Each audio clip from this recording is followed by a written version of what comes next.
Let me ask you a simple question to get us started here. If you're the victim of a crime, what do you do? I'll give you a little hint.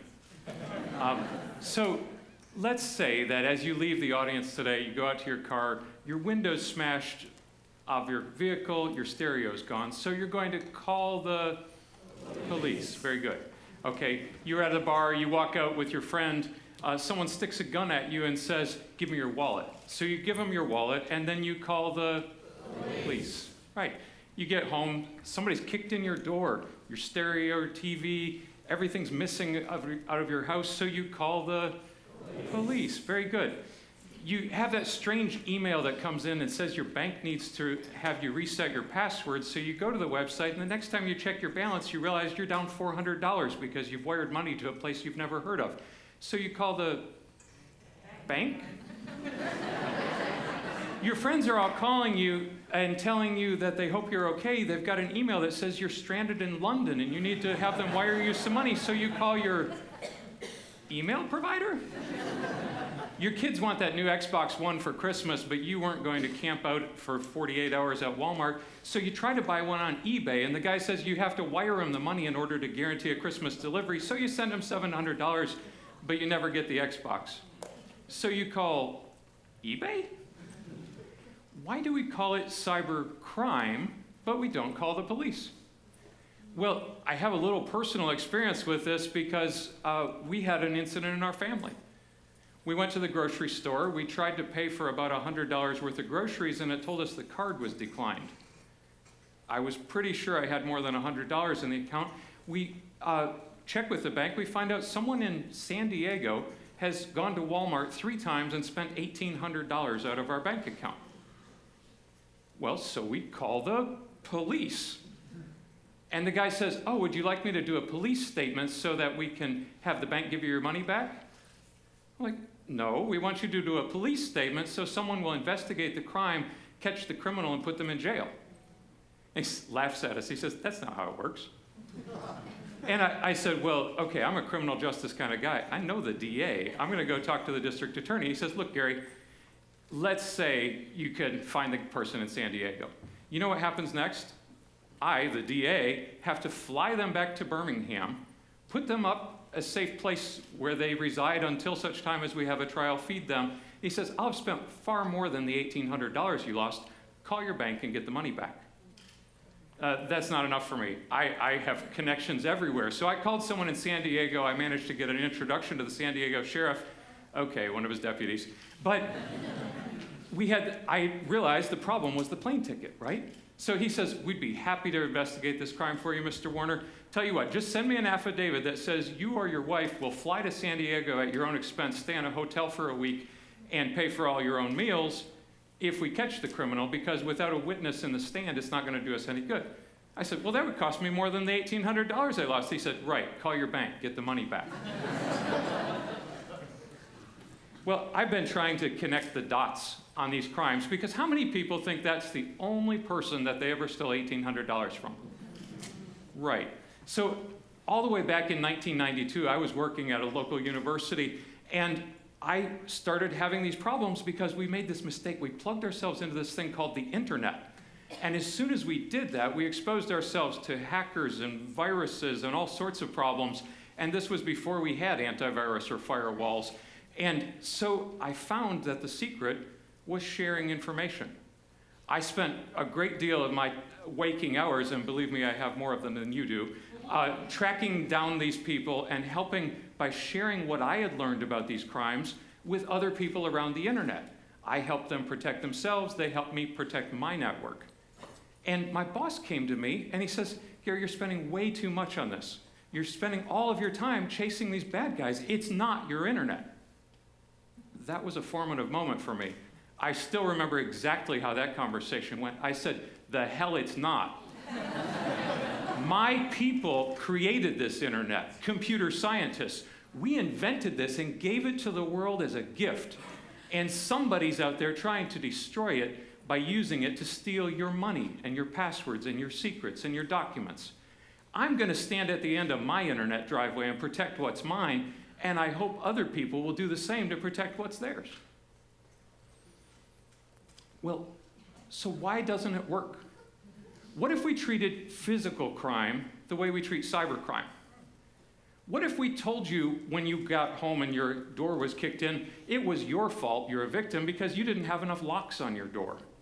It was your fault you were a victim because you didn't have bars on your windows. You should have had a motion detector. If you had an attack dog in the yard, that would be nice. Maybe a brick wall around the perimeter with barbed wire. That's what you needed because it's your fault you were a victim. That's not how we treat physical crime. Why do we do that with cybercrime? Why is it your fault that your antivirus wasn't up to date or you didn't have the most recent security patch? If you're a victim of a cybercrime, someone tells you you should buy a firewall. No, you should buy intrusion detection software. What you really need is intrusion prevention software. Actually, you probably should hire a managed security services company to go through all of your logs for you to make sure that you didn't miss an attack. Why is it your fault if you're a victim of a cybercrime? Somewhere along the way, we decided that market forces should reign and that the industry would tell you what you needed to do to protect yourself from crime. I have a friend in Japan. He retweeted me this morning, actually. Hi, Koshiro. He told me in Japan, they had a service they were rolling out where you could call a government phone number and they'd send someone to your house to remove the virus for you. And I said, that's ridiculous. How could you do that? And he said to me very seriously, he said, isn't it the government's job to protect you from cybercrime? Isn't it the government's job to protect its citizens? And I said, not in the United States. Not with cybercrime. I heard a story from Richard Clark.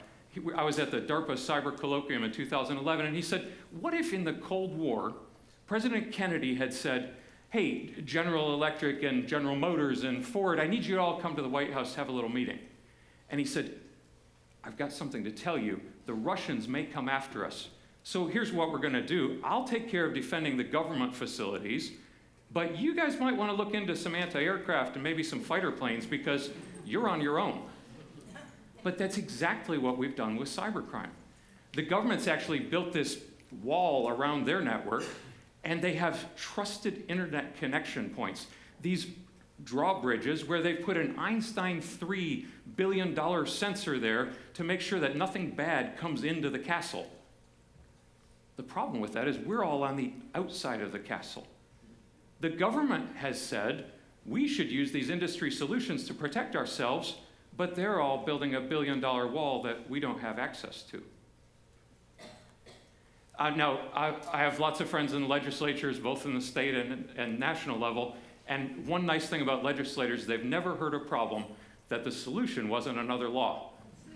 And so let me share one of these laws with you. In Alabama, we now have a law that says it's a Class C felony to access a computer without authorization for the purpose of devising or executing any scheme or artifice to defraud or obtain property.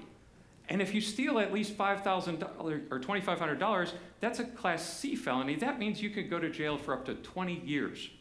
Now, is that an Alabama thing? No, that's a federal thing. The federal government calls it Title 18, Section 1030, fraud with regard to a computer. And if you commit that crime and steal at least $5,000, you're going to go to jail for 10 years. If you do it to more than 10 computers, you get an extra 2 years for aggravated identity theft. Sounds pretty good. I bet the criminals are scared of that. I think she's holding a Class C felony right there in her hands. She was so afraid of this law as she and her friends stole $220 million from tens of thousands of Americans that she posted that picture on her Facebook wall. Now, we measure crime. The government has this rule that the government has shared with, have you guys reading ahead? The government has laws that say that we should have every municipality, every county, every state report up to the federal government, to the Department of Justice, every time a crime happens. So they measure aggravated assault and rape and burglary and murder and all of these physical crimes. And you know what? The measurements are showing that every category of crime is falling. But what we don't measure, there isn't even a category, not a box that you can check as you do your police report that says to report a cybercrime. And as this teller is pointing out to his criminal, you know you can do this just as easily online. Is physical crime falling because cybercrime is going up? But nobody's counting. We don't even have the terminology or the technology to count. The estimates of how many dollars are lost to cybercrime range from $52 billion in the United States per year to $1 trillion. That's a pretty wide range. Now, so we have to rely on industry and researchers to come up with some of these statistics. Semantic says that there are 18 new victims of cybercrime per second. Think about that. 18, 36, 54, 72, 90, 108. We just had 100 new victims of cybercrime. How many of them do you think called the police? Consumer Reports has a report that they survey people about various kinds of victimization. They said that in 2012, we had 9 million Americans who fell victim to phishing, those fake bank websites. And 58 million had malware that they had to spend time and money to remove from their computer. In fact, just the cost of removing the computer viruses was $4 billion. That's not how much money was stolen, that was the cost to respond to it. 19 million Americans had money taken off their credit cards without their authorization. 10 million had money taken from other forms of accounts. And despite all of the technology we can offer, 43% of Americans still say they're experiencing heavy volumes of spam. So what do we do about it? I've chosen to do quite a bit about it, I think.